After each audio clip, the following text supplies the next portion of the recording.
Na natin yung ang daming fans na lagi nagsasabong between Wilka and Dusty. Ano yung masasabi mo doon?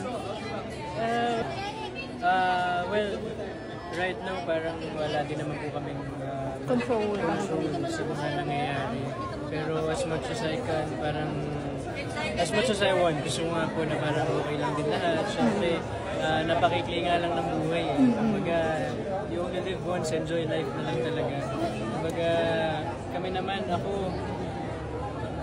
masaya ako sa mga nangyayari, masaya ako sa mga blessings, masaya ako sa work, syempre. And honestly, lahat naman kami mga housemates, may kanya-kanya naman talagang ginagawa ngayon.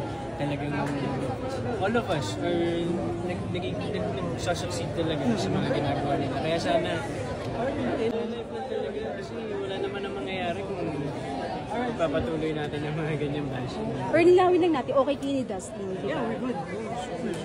Napag-uusapan niyo ba yun? Yung mga napag-uusapan namin ni Dustin yun, pero siguro sa amin na lang po yun. Okay kami. Pero okay kayo? Clear natin. And si Bianca, okay.